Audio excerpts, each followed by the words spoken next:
তো আমাদের বাইকটি এখন জঙ্গলে গেছে, তো এরকম সিচুয়েশন থাকলে আপনারা কিভাবে বাইক হবে? যদিও আমাদের কাছে রশি ছিল, আমরা দুইজন ছিলাম, তো অনেক সময় কিন্তু দুইজন থাকে না। তো এখন আমরা বাইকটা আস্তে আস্তে উঠাইতেছি।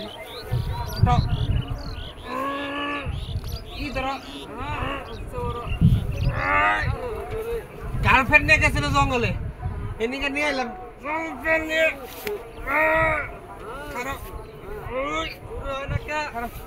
সামনে মনে আটকিছে, কি মধ্যে আটকিছে না, আর মনে আটকিছে না,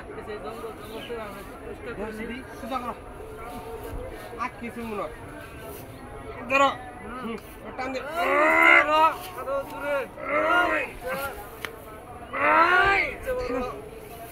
বাবা রে বাবা, আটকিছে কি মধ্যে, বাবা রে বাবা।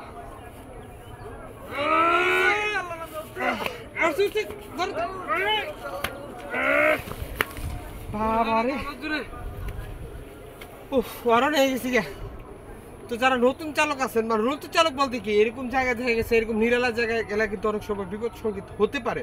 তো সেক্ষেত্রে আমাদের কাছে যেহেতু রশি ছিল, এই জন্য আমরা উঠাতে পারলাম। যদি রশি না থাকতো তাহলে কি অবস্থা হইতো, যে অবস্থা। যাই হোক, বাইকের এমনি কোনো